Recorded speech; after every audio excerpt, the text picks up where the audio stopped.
The sound of splintering wood is something that gets under your skin. It's a sharp, violent crack that signals something you built with your own two hands is being unmade. And let me tell you, there's no faster way to ruin a man's morning coffee than hearing that noise coming from the edge of his property. I spent 30 years in heavy construction, pouring foundations in the mud and framing houses under a blistering sun, and all I wanted for my retirement was a few hundred acres of Montana sky, some peace that didn't in Oppos, come with a permit, and a gate that stayed closed when I shut it. I bought the Silver Creek Ranch because it was a sanctuary, a rugged slice of land that sat right on the fringe of a high-end development called Whispering Pines. And while those folks had their manicured lawns and their midnight blue mailboxes all lined up in a row, I had my dirt, my cattle, and my freedom. The boundary was clear, or at least I thought it was, marked by a heavy cedar gate I'd hand-carved and hung on iron hinges that swung with a satisfying, heavy thud. But apparently, to a woman named Meredith, my private sanctuary was nothing more than a 10-minute shortcut to the local organic market. Meredith was the kind of person who didn't into oppos. Just walk into a room. She occupied it. She was the president of the Whispering Pines HOA, and she carried that title like it was a federal commission, always dressed in expensive athleisure with a pair of oversized sunglasses perched on her head like a crown. The first time I saw her white Range Rover barreling toward my gate, I figured she was lost. Maybe the GPS had glitched and sent her down my gravel drive by mistake, so I stepped out onto the porch to wave her down and offer directions. She didn't in oppos. Slowed down.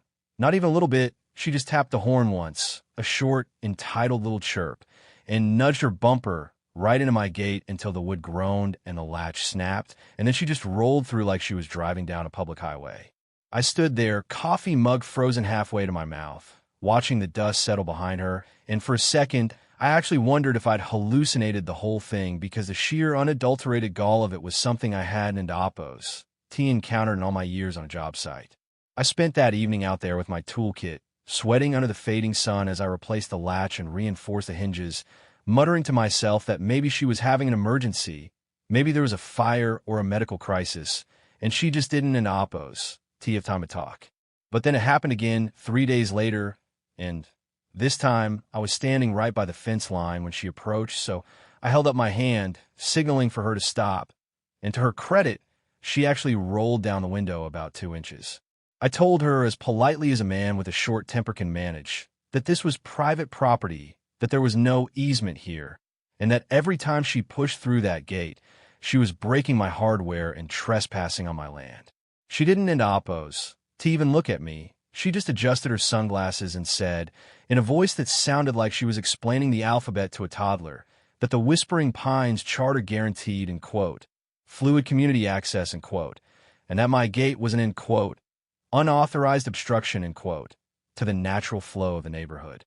Before I could even tell her that I wasn't into oppos, part of her neighborhood or her charter, she rolled the window back up, checked her reflection in the rearview mirror, and drove right through the gate again, leaving me standing in a cloud of exhaust and shattered cedar splinters.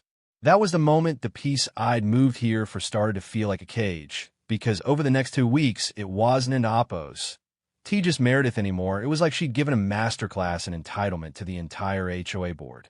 I started seeing a silver Lexus, a black Tesla, and a series of identical SUVs treat my pasture like a bypass road. And every morning I'd wake up to find my gate lying in the dirt, the wood scarred and the posts leaning at an angle that made my stomach turn. I tried the civil route, I really did. I went down to the county clerk's office and pulled the original land grant from 40 years ago, confirming what I already knew. There was no easement, no shared road, and the Silver Creek Ranch was as sovereign as a kingdom. I took those papers to the HOA office, a place that smelled of expensive candles and passive aggression, and I sat across from Meredith while she looked at my deed like it was a stained napkin. She told me, with a smile that was as cold as a February frost, that, in quote, community standards, in quote, often evolved beyond old paperwork, and that if I continued to be, in quote, uncooperative, in quote, they would start assessing fines against my property for maintaining a nuisance structure. I tried to explain to her that she couldn't into oppos find someone who didn't into oppos belonged to her association, but she just tapped a manicure nail on her desk, and said that since my driveway connected to their paved road, I was in quote, de facto in quote, part of the ecosystem, and then she handed me a bill for $1,200 in quote, aesthetic violations in quote. I walked out of there feeling a heat in my chest that hadn't an oppos. Been there since I was a foreman dealing with a lazy subcontractor, and as I drove back to my ranch, I realized that these people didn't and oppos. See me as a neighbor. They saw me as an inconvenience, a stubborn old man standing in the way of their convenience. That night, I sat on my porch with a glass of bourbon, watching the headlights of an HOA van flicker across my field as someone else decided to take the shortcut, and I realized that if a structure keeps falling down, you don oppos. Just keep patching it with the same materials. You change the engineering. I spent 30 years building things that were meant to last, things that could survive earthquakes and hurricanes, and I realized I'd been building that gate all wrong because I'd been building it to be a gate when what I really needed was a lesson. I took a trip down to a salvage yard I used to frequent, a place owned by an old friend named Silas who dealt in industrial scrap and heavy machinery, and I told him I needed something that looked like wood but acted like a bridge piling. We found these 10-foot I-beams, thick, heavy-gauge steel that had been pulled from an old warehouse demolition, and I spent the next 3 days in my barn with a welder and a grinder, the sparks flying into the corners as I fabricated a frame that was more tank than timber. I didn't in oppos. Stop at the frame, though I dug holes 5 feet deep and filled them with high-strength concrete and rebar cages, anchoring the posts so deeply that you'd need a literal bulldozer to even make them shimmy. Then I took the old cedar planks, the ones Meredith and her cronies had been splintering for weeks, and I carefully bolted them to the outside of the steel frame, so that from the road, it looked exactly like the same old, flimsy gate they'd grown so fond of bullying. But I knew I needed one more thing, something to make sure they didn't into oppos. Just bounce off and try again. So I dug a shallow trench just inside the gate line and installed a set of retractable steel spikes I'd salvaged from a parking garage project years ago. I rigged them to a pressure plate that only activated if a vehicle hit the gate with enough force to trigger the spring, and I spent the final night camouflaging the whole thing with loose gravel and dead leaves until it looked like nothing more than a dusty ranch entrance. I felt a strange sense of calm as I finished, a quiet satisfaction as I stood there in the moonlight looking at my handiwork, because for the first time in months, I wasn't into oppos. Waiting for the next attack. I was inviting it. I even went the extra mile and installed a high-definition 4K camera hidden in an old birdhouse on a nearby oak tree, because if I was going to end this war, I want a front-row seat to the finale. The showdown happened on a Tuesday morning, a day when the sun was bright and the air was crisp, and I was sitting on my porch with a fresh pot of coffee, just waiting for the sound of an engine. Around 8:15, I heard it, the distinct, high-pitched whine of a Range Rover climbing the hill. And sure enough, Meredith appeared, her white SUV gleaming in the light as she accelerated toward my gate with the practiced confidence of someone who had done this a dozen times before. She didn't into oppos, to even tap her brakes. She just gripped the steering wheel and leaned into it, clearly expecting the wood to snap like a toothpick, but the laws of physics are a lot less forgiving than a polite neighbor. When her bumper hit that steel core gate, the sound was like a bomb going off, a deafening metallic crunch that echoed through the entire valley, and I watched as the front end of her expensive luxury vehicle basically folded in on itself like a soda can. The momentum of the car didn't end oppos.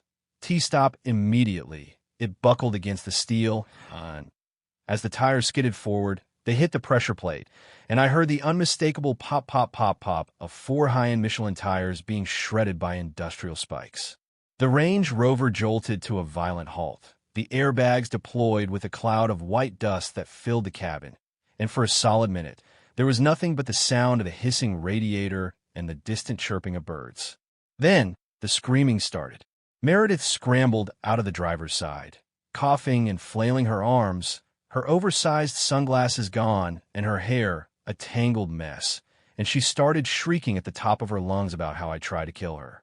A few seconds later, the silver Lexus and the black Tesla that had been following her pulled up, and the other board members piled out, looking at the wreckage of the Range Rover with eyes wide as saucers.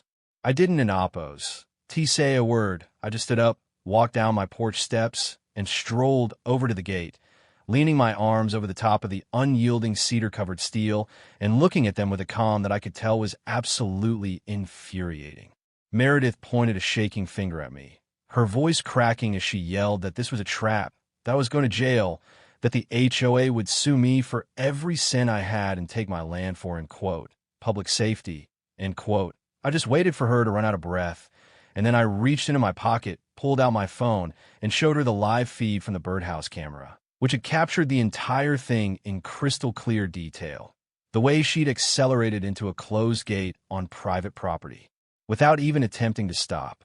I told her in a voice that was as steady as a rock that what she called a trap, a judge would call a, end quote, fortified security measure, end quote, and that she was currently standing on the wrong side of a trespassing charge with 4 flat tires and a totaled car.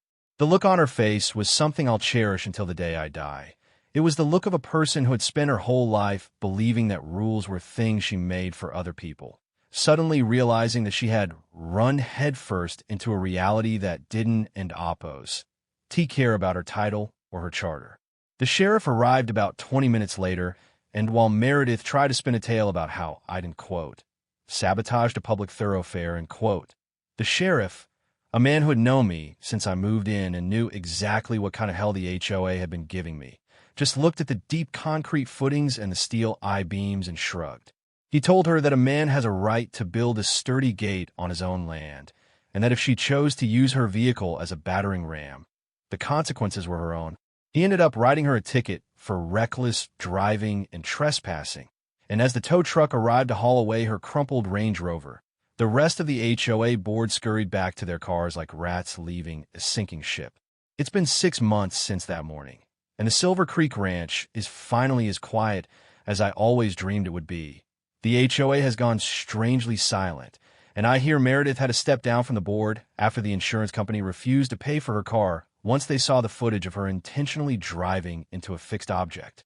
I still have that gate, and every now and then I'll see a neighbor from Whispering Pines drive by, and they'll slow down, looking at that cedar wood with a newfound sense of respect because they know now that some things aren't and oppose meant to be pushed. I often sit on my porch in the evenings, watching the shadows stretch across the grass, and I think about how sometimes you have to be a little bit of a villain in someone else's story just to be the hero of your own. But it makes me wonder, did I go too far? Or is a man's property truly his castle only when he's willing to defend the walls? I'd love to hear what you think. Would you have kept repairing the wood? Or would you have built something that bites back? Let me know in the comments. And if you've ever had to deal with an HOA that thought they owned the world, tell me how you handled it, because I have a feeling I'm not the only one who's had to teach a lesson the hard way.